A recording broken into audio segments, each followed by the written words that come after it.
Muy buenos días, apreciados estudiantes, compañeros docentes, autoridades del Departamento de Ciencias Naturales que nos acompañan en esta mañana, Magíster Zoila Maribel Moncada y doctor Estela Álvarez.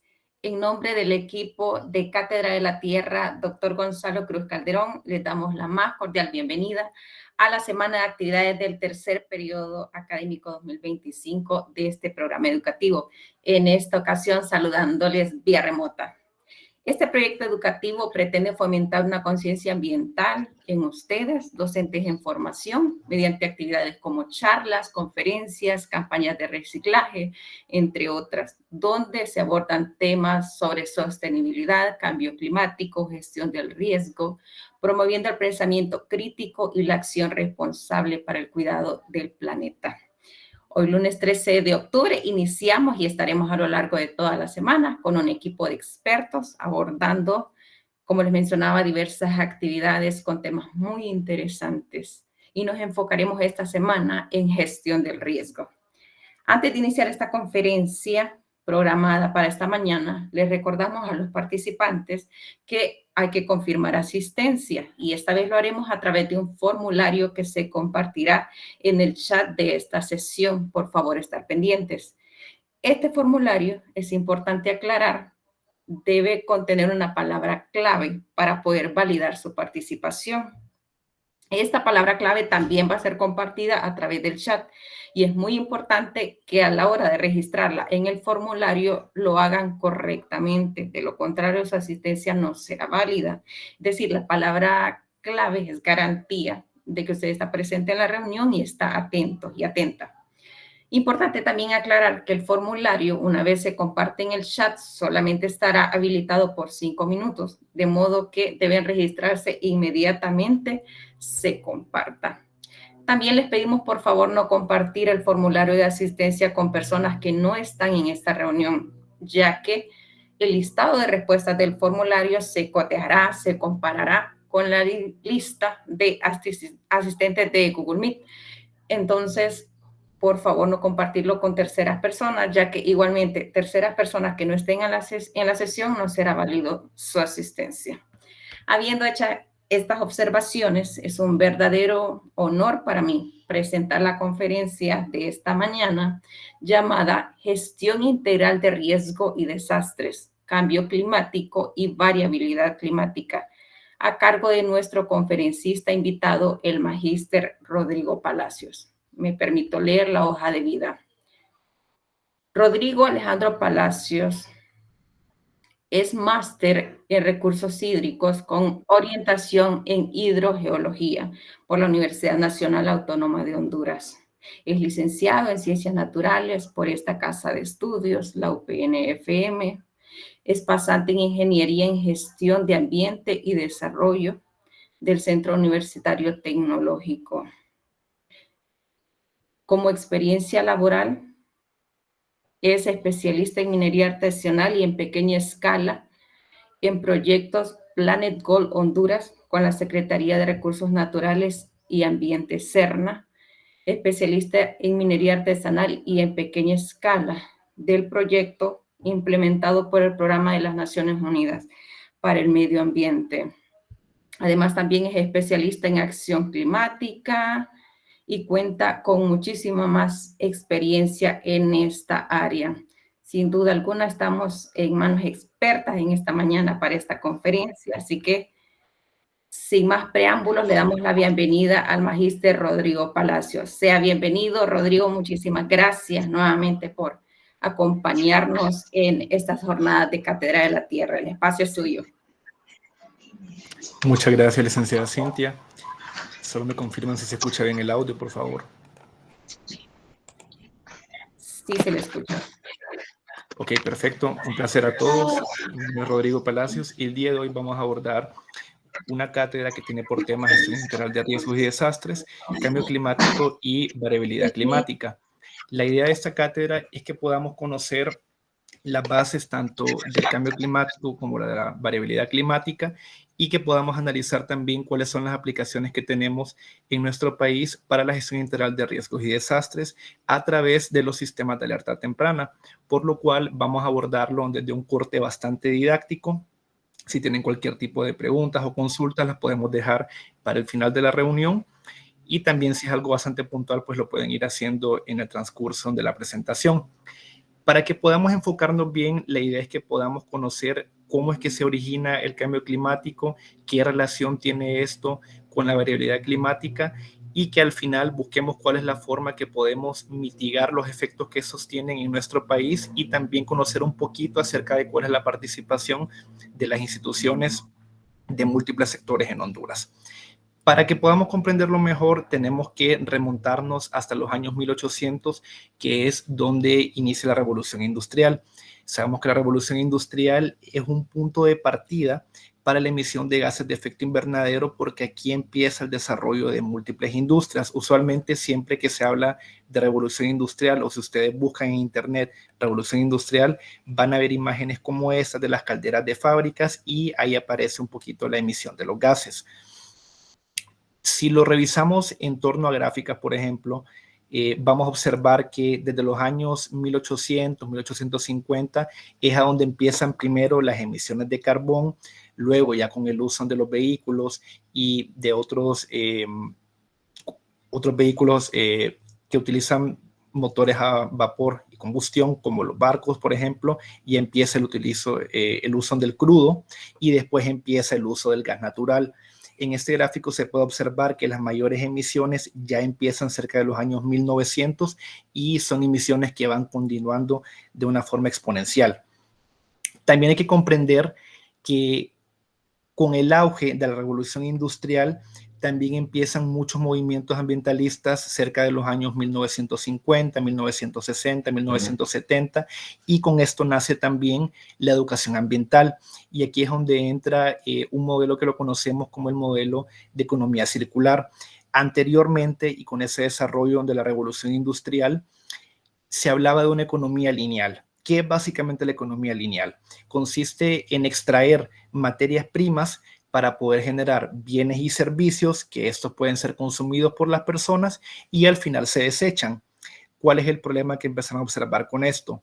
Realmente la preocupación de las empresas no era en torno, en esas décadas, no era en torno a la cantidad de recursos naturales que se estaban utilizando, sino que era en torno a la cantidad de recursos naturales que estaban disponibles para seguir produciendo y observaron que realmente si ese modelo continuaba no iban a quedar materias primas suficientes para que siguieran generando más bienes y servicios, por lo cual se migra de una economía lineal a una economía circular, en la cual a través de esta economía circular lo que se busca es darle la mayor cantidad de vida útil a esas materias primas a través de esquemas en los cuales se puede producir, se puede consumir y de esas materias que se van desechando, ver qué es lo que se puede aprovechar para reutilizarlas de nuevo y así lo que estamos haciendo es reducir todas esas cargas de materias primas que estamos utilizando, que esto básicamente es lo que conocemos hoy en día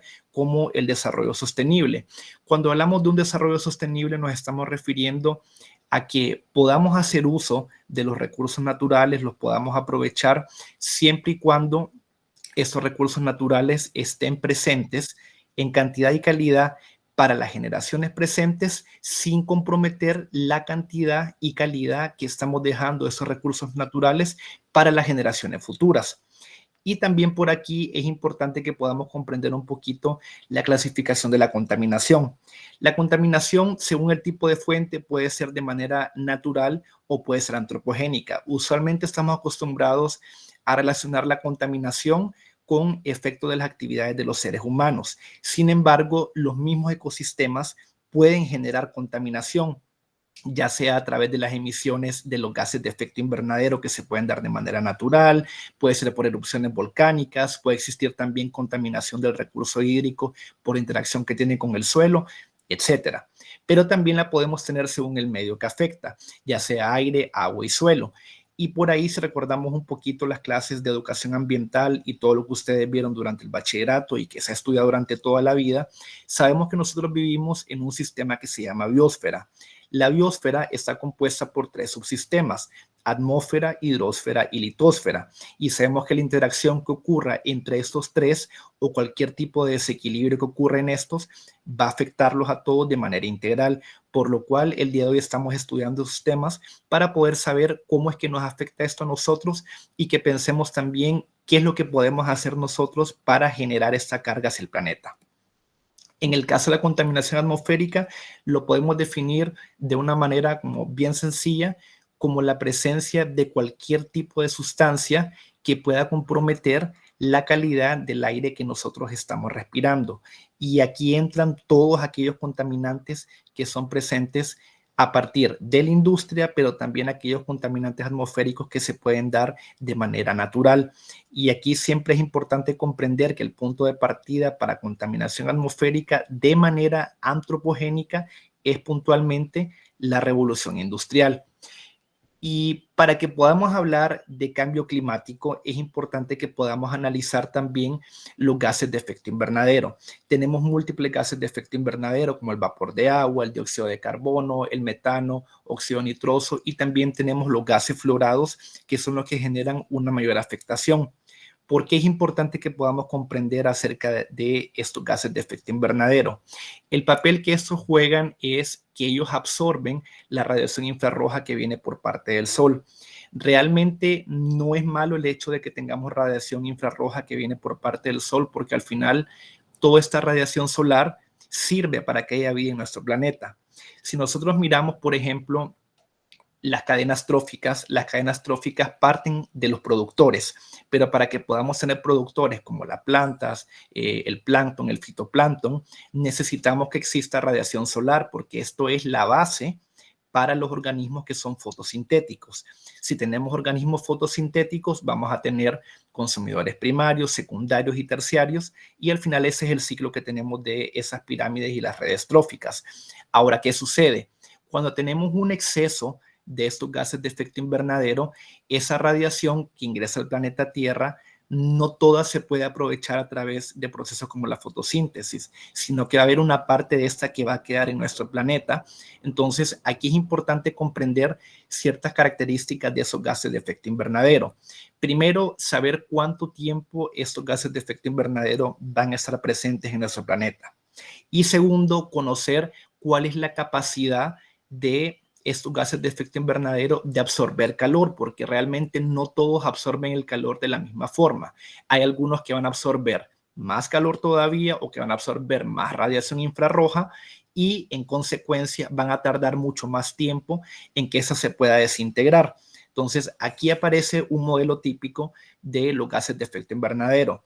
Si ustedes observan en esta imagen que está por aquí, la base viene por parte del sol. Por ahí viene esa radiación infrarroja. Entonces tenemos un 23% de esa radiación infrarroja que va a quedar en la atmósfera. Tenemos un 47.5% de esa radiación que viene por parte del sol, ingresa a la Tierra y la empieza a calentar. Y tenemos un 29.5% de esa radiación que ingresa al planeta Tierra, pero es refractada por este mismo hacia el espacio. Entonces, lo que nos interesa a nosotros es estudiar el porcentaje que va a quedar en el planeta Tierra y cuáles van a ser estos gases que la van a absorber. Si lo miramos de una concepción bastante didáctica, es como que pensemos que tenemos una bola que se abre y en esa bola va ingresando la radiación y esa bola se va cerrando. Entonces va a tener un determinado tiempo en el cual eso se va a poder desintegrar y dependiendo también de esos gases en ciertos lugares de la atmósfera. En el caso de los que generan más afectación, como los gases fluorados, esos se pueden desintegrar en la exósfera, que es como ya el punto que tenemos entre nuestra atmósfera, que la atmósfera es la capa de gases que tenemos en nuestro planeta, y cuando ya salimos de este y pasamos a la exósfera, ya tenemos el espacio.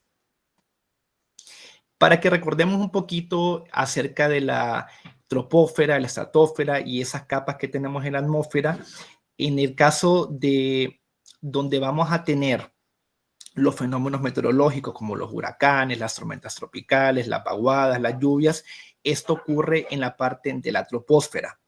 Y cuando hacemos referencia al ozono, por ejemplo, que sabemos que el ozono es un filtro que tenemos para toda esa radiación solar, un filtro para nosotros como seres humanos, para los animales, ese se encuentra ubicado en la estratosfera. Ahora, el ozono como tal, sabemos que es una protección para nosotros y usualmente se habla siempre de que tenemos hoyos en la capa de ozono, lo cual es una concepción didáctica que no está correcta. ¿Por qué? Porque realmente nosotros podemos hacer hoyos en una hoja de papel, podemos hacer hoyos en un pedazo de tela, pero cuando estamos hablando de gases, los gases no son sustancias que se comportan como una hoja de papel o como un pedazo de tela, sino que los gases tienen concentraciones. Entonces van a haber zonas en el planeta donde vamos a tener una menor concentración del ozono en la atmósfera. En consecuencia de esto, ¿qué es lo que pasa? Esta radiación, tanto la UVA como la UVB, pasa de una manera mucho más fácil y nos puede llegar a afectar a nosotros. Esta capa de ozono usualmente tiene un grosor, dependiendo de la zona del planeta donde se encuentre, entre 10 a unos 20 kilómetros. Y como estamos hablando de la radiación UVA y UVB, que es la que nos interesa en este caso, aquí tenemos un esquema bastante útil para poder comprenderlo. Cuando hablamos de la radiación UVA, esta es la que puede penetrar la segunda capa de la piel. En ese caso estamos hablando de la dermis. Y cuando ya estamos hablando de la UVB, por ejemplo, esta es la que genera la mayoría de quemaduras por parte del sol. La UVB es la que se asocia con el cáncer de piel y esta puede quemar la piel cuando no se tiene protección en tan solo un periodo de 15 minutos. Entonces, por eso es que nos interesa a nosotros estudiar esta radiación ultravioleta. Y puntualmente, ya para que hablemos de estos gases de efecto invernadero, vamos a hablar de los gases de efecto invernadero que son más importantes y de la afectación que estos nos generan a nosotros. El que se utiliza como un punto de partida siempre es el dióxido de carbono. El dióxido de carbono, cuando estamos hablando de estos gases, lo podemos ir analizando refiriéndonos a ellos por moléculas. Entonces, una molécula de dióxido de carbono puede tener un periodo de permanencia en el planeta Tierra de aproximadamente 500 años hasta que se desintegre. Usualmente se asocia el dióxido de carbono o las emisiones de este con los cambios de uso de suelo. Ya vamos a ver por qué. También podemos tenerlo por parte de otras industrias como la quema de combustibles fósiles y la fabricación de cementos. Aquí en la imagen que tenemos en la izquierda se puede observar la planta de cemento Argos en Honduras. Con todos estos procesos industriales sabemos que se está generando la quema de combustibles fósiles, independientemente de cuál sea ese tipo de combustible que se use, ya sea búnker u otros. Entonces, ahí, durante esas operaciones en las calderas, se genera la emisión de dióxido de carbono, pero también hay emisión de otros tipos de gases que pueden estar asociados. En la imagen que tenemos aquí en la izquierda, podemos observar cambios de uso de suelo. Ocurre básicamente lo mismo con el sector minero, el sector agrícola, el sector ganadero, que son sectores en los cuales se genera un cambio de uso de suelo. ¿Y qué sucede? En esta imagen que tenemos aquí, si ustedes observan, en algún punto por aquí tuvieron que haber árboles, tuvo que haber pasto, pero para que se pueda aprovechar este material que tenemos por aquí, en este caso el oro, o si lo relacionamos, por ejemplo, con la ganadería, si se quiere aprovechar sitios para que hayan pastizales, se tiene que remover esa cobertura forestal que había por ahí para que se pueda realizar la plantación. Entonces, ¿qué sucede? Sabemos que los árboles son los encargados de realizar el proceso de la fotosíntesis. Para que se pueda llevar a cabo la fotosíntesis necesitamos la radiación solar, necesitamos agua y también vamos a necesitar un suelo. Al final en ese suelo y el agua, en ese suelo lo que va a ocurrir es que cuando se quita la cobertura forestal, todo ese dióxido de carbono que se había fijado y también al quitar el árbol, la capacidad que tiene ese árbol de convertir el dióxido de carbono en glucosa que la aprovechan como un alimento y también producir el oxígeno, empiezan las emisiones. Entonces, por eso es que se relaciona tanto el dióxido de carbono con el cambio de uso de suelo. También existe una herramienta que se puede utilizar que es bastante sencilla. Es un programa que se llama Google Earth. Con Google Earth ustedes pueden ver temporalmente cómo van cambiando los usos de suelo en el país para diversos sectores. Se puede ver fácilmente donde hay zonas agrícolas, zonas ganaderas, zonas mineras, incluso también con los desarrollos industriales se requiere que haya una remoción de esta cobertura forestal que en algún punto hubo. Y esto es una de las principales causas de las emisiones de gases de efecto invernadero.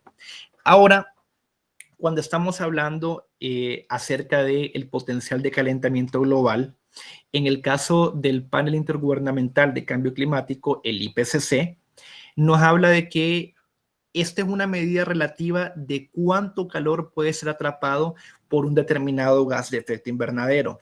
Llámese dióxido de carbono, como el que tenemos por acá, llámese óxido nitroso, llámese metano, entre otros. Esto es básicamente un punto de referencia que podemos utilizar nosotros para comparar qué tanto calor puede retener uno de estos gases en comparación de otros. Entonces, el que vamos a utilizar nosotros como punto de partida es el dióxido de carbono, que tiene un potencial de calentamiento global de 1. Los que tienen mayor potencial de calentamiento global son los hidrofluorocarbonos, los cuales tienen cotidianamente entre un 12 hasta un 14.800, dependiendo de cuál sea el que estemos comparando. Luego continuamos con el metano. El metano, que es el que comúnmente se conoce como gas de los pantanos, puede permanecer en la atmósfera un periodo de 7 a 10 años y aproximadamente el 40% proviene de fuentes naturales, como pueden observar aquí en las siguientes imágenes. Eso que tenemos aquí, por ejemplo, en la izquierda es un pantano, y en los pantanos usualmente lo que ocurre es una descomposición de la materia orgánica. Esto ocurre en ausencia de oxígeno, o sea, en ambientes anaerobios, y ahí se empieza a generar la emisión de ese gas de efecto invernadero. O también esto ocurre en las ciénagas. No es que sea malo que exista esto, ya que es un proceso natural, pero sí también está contribuyendo a la emisión de ese gas de efecto invernadero. Ahora, si queremos comparar, por ejemplo, el metano con el dióxido de carbono, ¿qué ocurre? El metano absorbe un 25% más calor que si yo tuviera comparación 25 moléculas de dióxido de carbono, o sea, el equivalente de 25 moléculas de dióxido de carbono en retención de calor es lo mismo que si yo tuviera solamente una de metano. Esa es una comparación que se utiliza de una forma didáctica para poder comprender cuál me va generando una mayor afectación.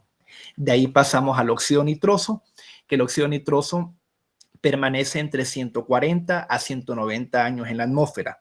Usualmente la fuente a la que más se asocia el óxido nitroso es a los fertilizantes nitrogenados, ya sea el NPK, por ejemplo, nitrógeno, fósforo, potasio, o sea, la urea, ya que, ¿qué es lo que ocurre con estos? Ocurre una conversión del nitrógeno que ocurre por aquí, o el que está presente en el fertilizante, a óxido nitroso, y al final, de la misma forma que si tuviéramos el ciclo del agua, empieza a tener ciertas interacciones hasta que llega a la atmósfera.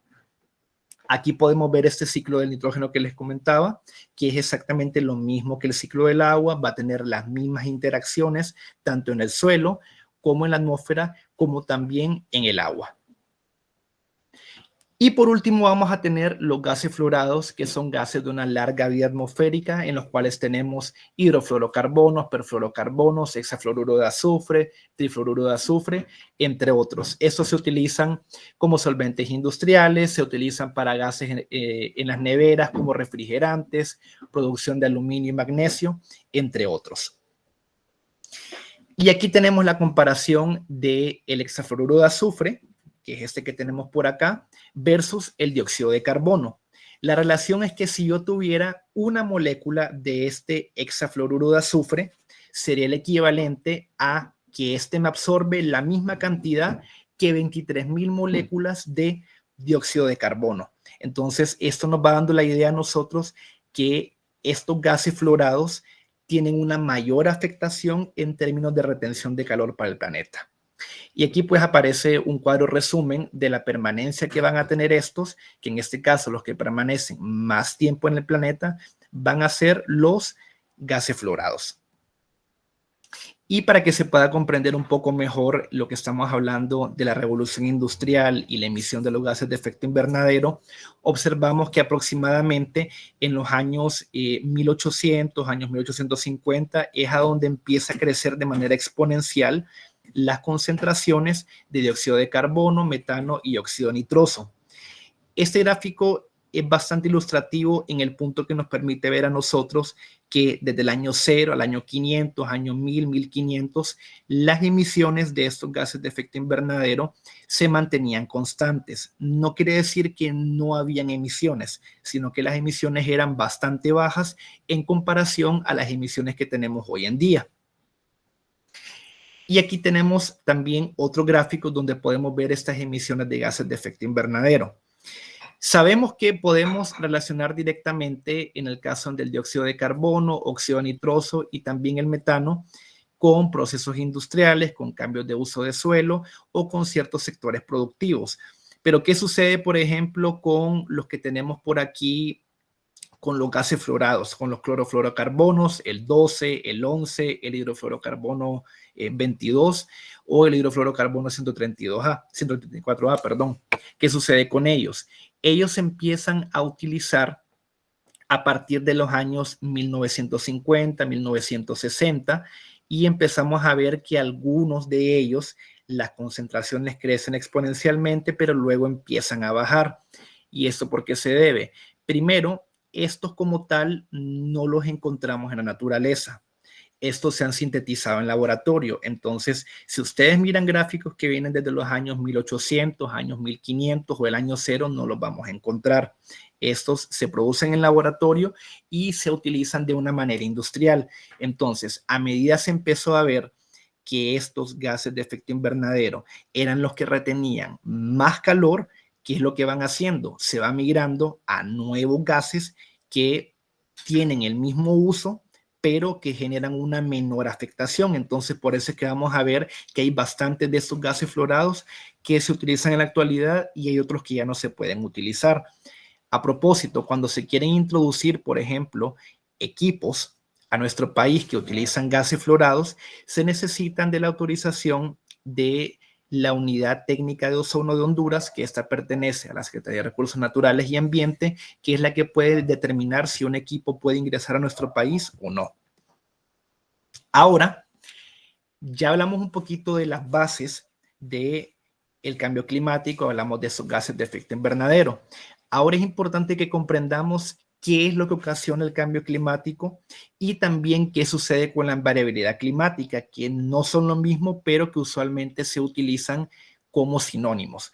En el caso del cambio climático, ese se puede definir como un cambio de clima atribuido directa o indirectamente a la actividad humana que puede alterar la composición de la atmósfera mundial y que suma a la variabilidad natural del clima observado durante periodos comparables.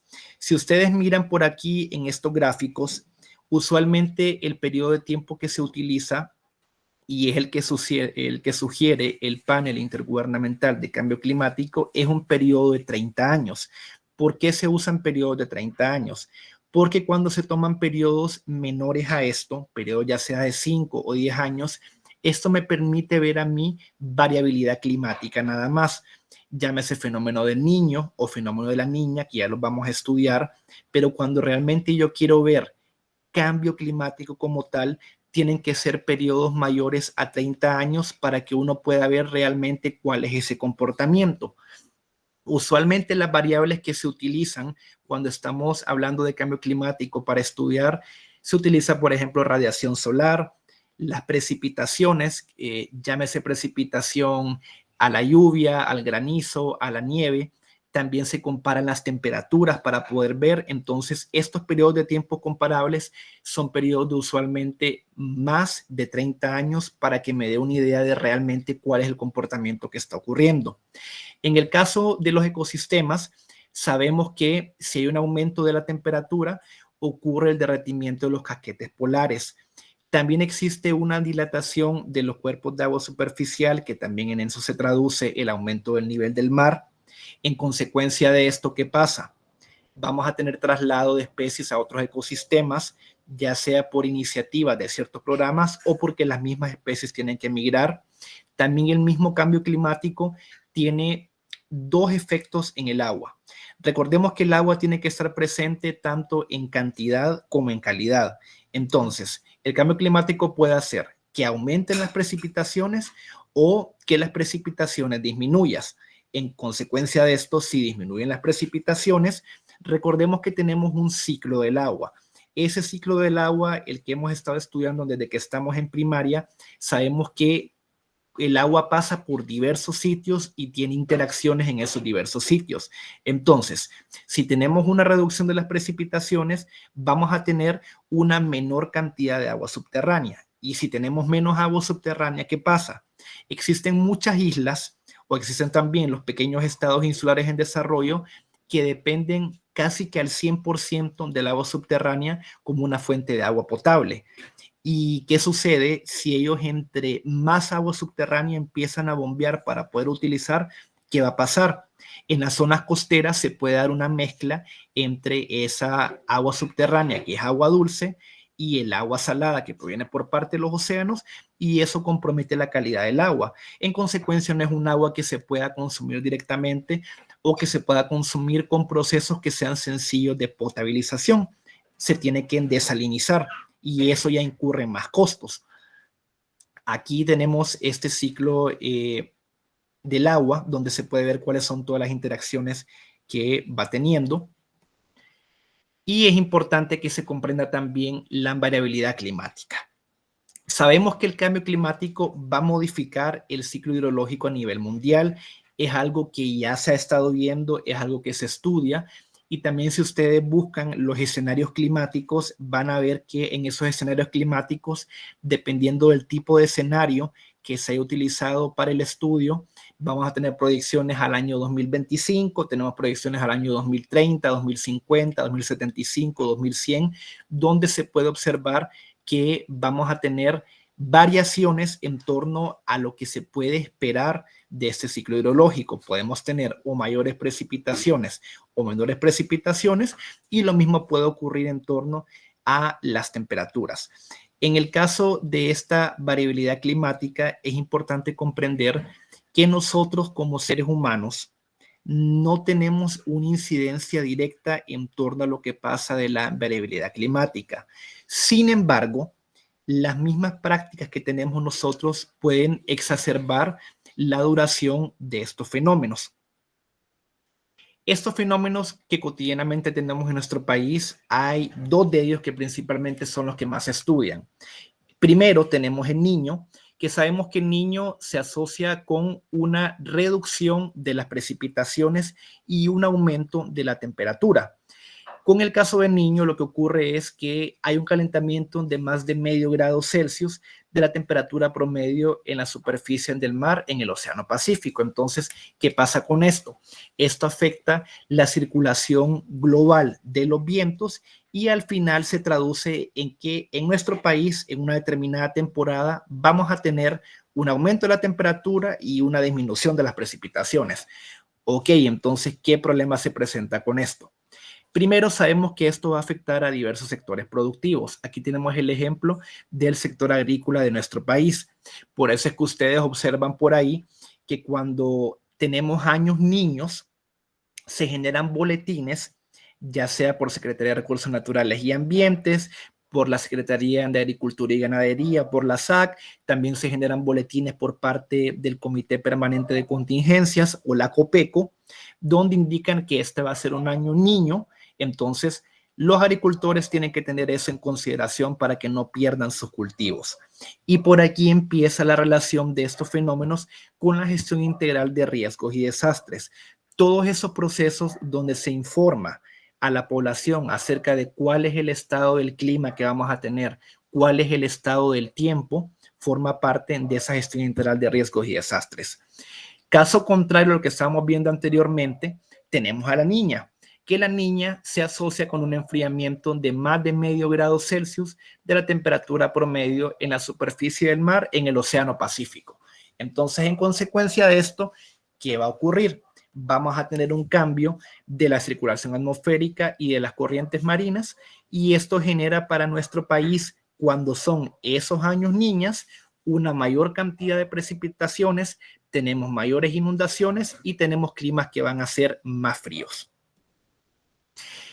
En el caso, pues, de algo que conocemos nosotros en nuestro país como la canícula o el veranillo, la canícula o veranillo es un periodo temporal que tenemos dentro de la época lluviosa, que usualmente se da a finales de julio, inicios de agosto, en el cual, si tenemos una temporada lluviosa, ¿qué sucede con la canícula?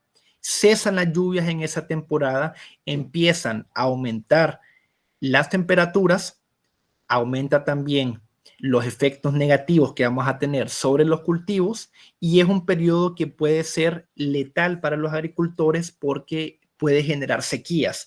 Usualmente, estos periodos de la canícula eran periodos bastante cortos, pero a medida va pasando el tiempo y se van intensificando los efectos del cambio climático, estos periodos se van extendiendo más. Entonces, lo que les decía, que no tenemos una incidencia directa sobre la variabilidad climática, es cierto.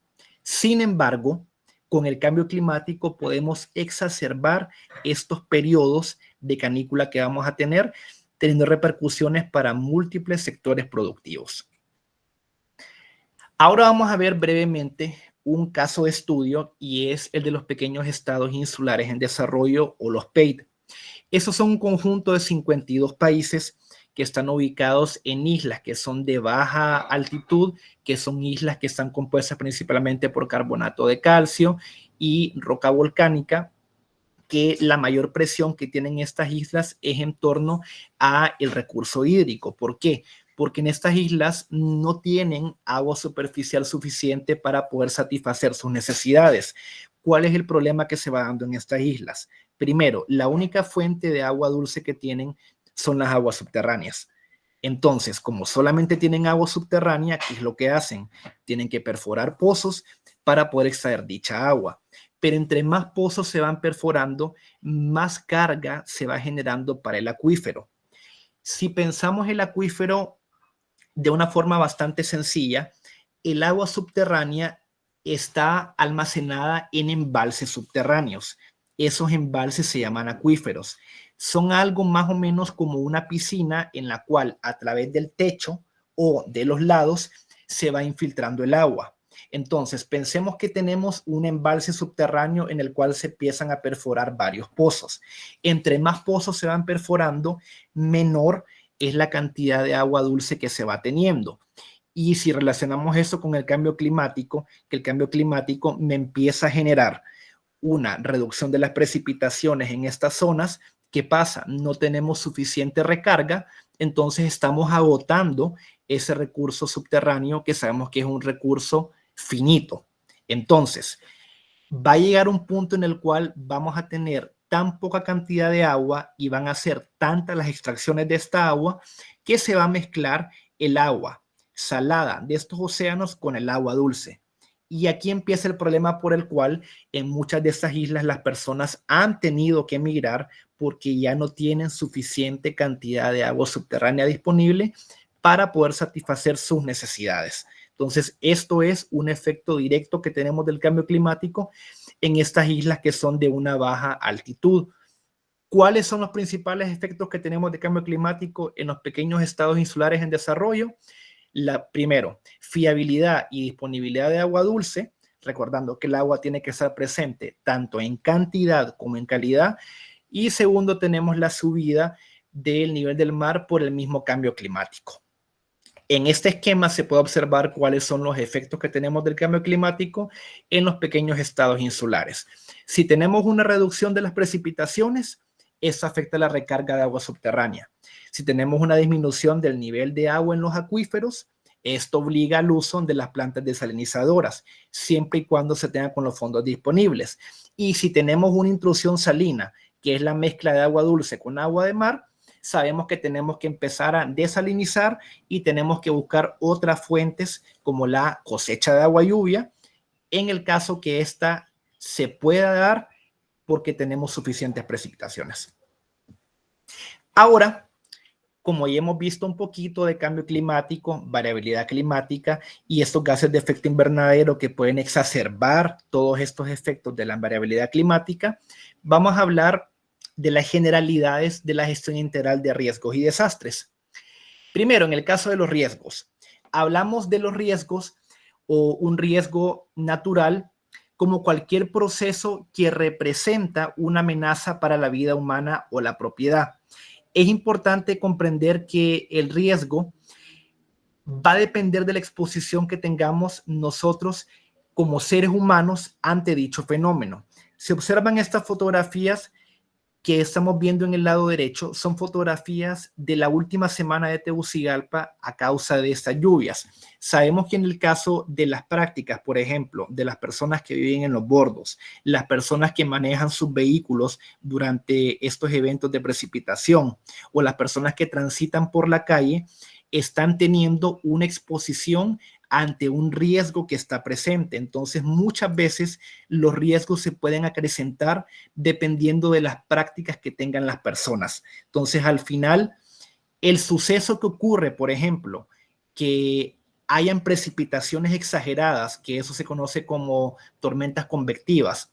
Una tormenta convectiva ocurre cuando llueve bastante y cae bastante agua en un corto periodo de tiempo, y sabemos que si relacionamos eso con las condiciones que tenemos en Tegucigalpa, al final se traducen en inundaciones. Entonces, todo eso, esas prácticas al final, prácticas mezcladas con el suceso, se convierten en un riesgo. Entonces es importante comprender que al final nosotros mismos como seres humanos tenemos la capacidad de poder hacer frente ante un riesgo o no.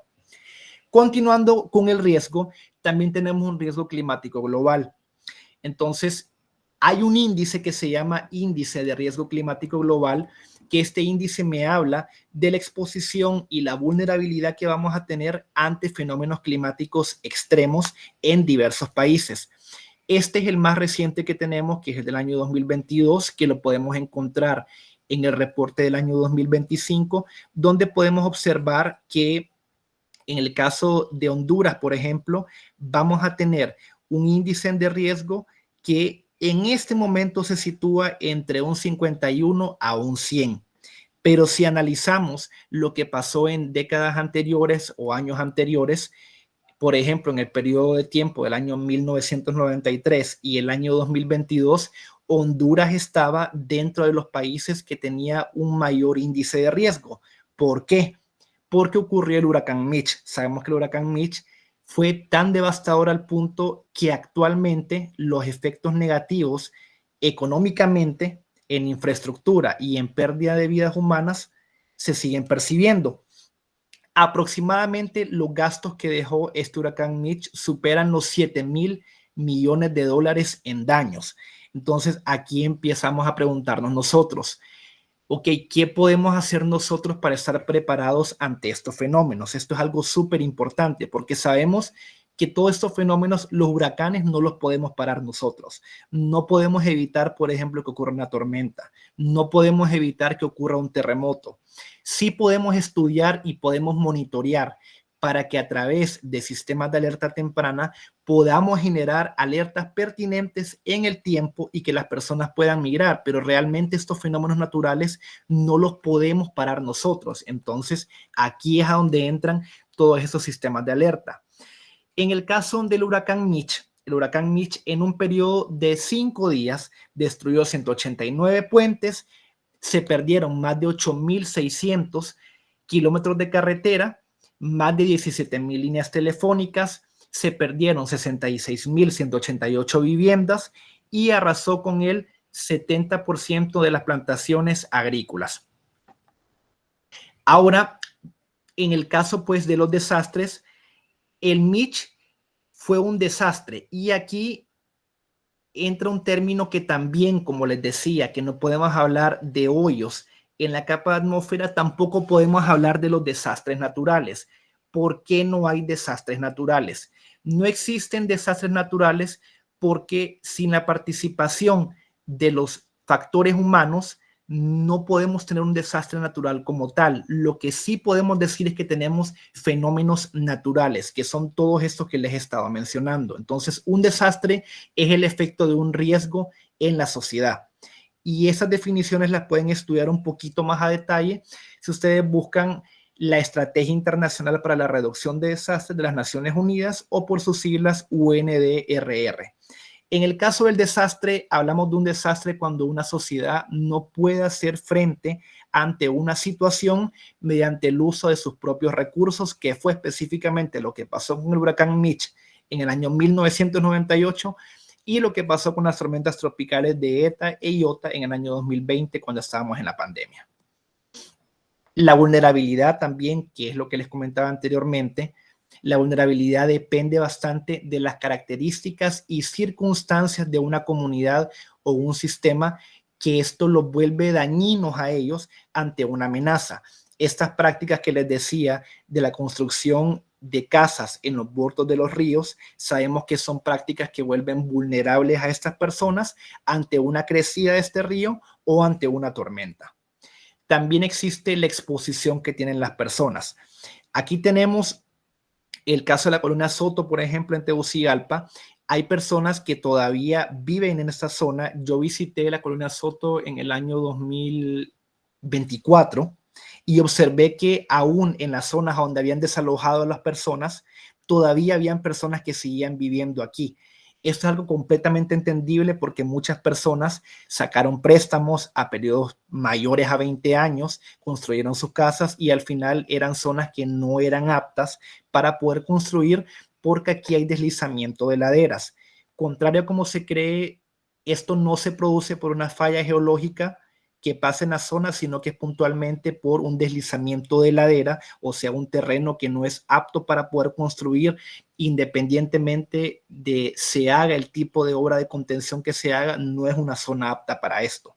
Entonces, sabemos que la exposición, sumado a procesos no planificados de crecimiento demográfico, generan condiciones propicias para que se dé afectación en la vida de las personas. Como les comentaba, no podemos hablar de desastres naturales, pero sí podemos hablar de las amenazas naturales, que son aquellas que pueden ocasionar la muerte, lesiones u otros impactos en la salud, o también a la propiedad privada.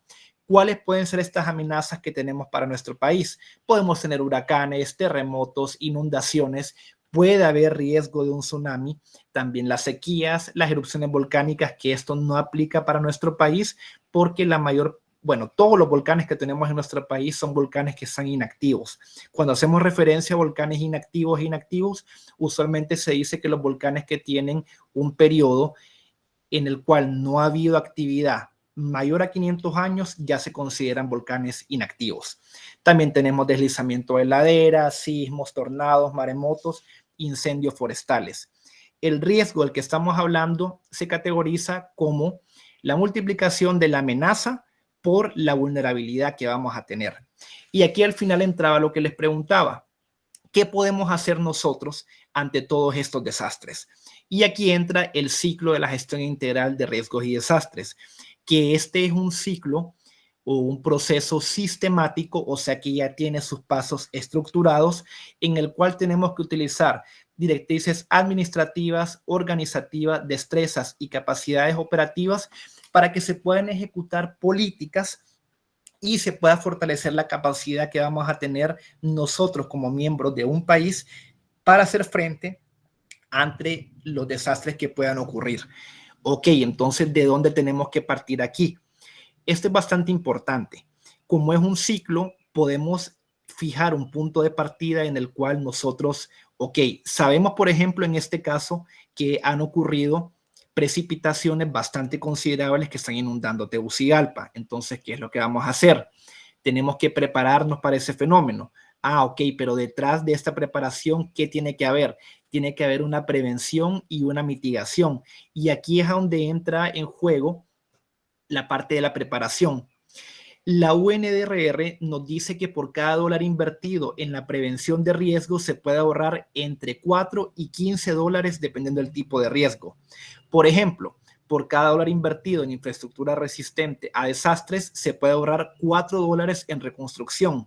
y la inversión en infraestructura resiliente al clima puede generar hasta $6 en ahorro. Entonces, si traducimos esto, viene después la parte de la preparación a un fenómeno donde se implementan los sistemas de alerta temprana. Los sistemas de alerta temprana tienen que implementarse antes de que lleguen a ocurrir esos desastres. Los sistemas de alerta temprana son sistemas que están diseñados para brindar advertencias oportunas a las personas para que puedan tomar medidas preventivas ante los peligros inminentes de fenómenos climáticos. Entonces, ¿qué tenemos para nuestro país? Vamos a tener sistemas de alertas tempranas que están compuestos por conocer el riesgo, monitorearlo, difundir la comunicación y prepararse y generar una respuesta ante estos fenómenos. ¿Cómo se monitorea en Honduras estos fenómenos? Por ejemplo, en el caso de las represas, podemos revisar la página de la Unidad Municipal de Agua Potable y Saneamiento, donde se puede ver qué nivel tienen las represas en estos momentos. Cuando sabemos que tenemos estas precipitaciones, se generan los sistemas de alerta temprana para lluvia, donde actualmente en Francisco Morazán contamos con una alerta roja. También tenemos sistemas de alerta temprana para las sequías, que es de principal importancia para los agricultores. Tenemos también para las inundaciones y también tenemos para incendios forestales. También existen para los sismos, entre otras cosas más. Entonces, al final tenemos que comprender que nosotros podemos generar la exacerbación de estos fenómenos de cambio climático que pueden afectar en la variabilidad climática y que pueden tener efectos nocivos tanto en pérdida de recursos humanos como de infraestructura. Pero lo mejor que podemos hacer nosotros ante todos estos fenómenos es prepararnos como sociedad para que no generen afectaciones. Y para concluir, les dejo con la siguiente frase. No todas las amenazas que sufrimos como sociedad tienen que acabar en desastres. Muchas gracias.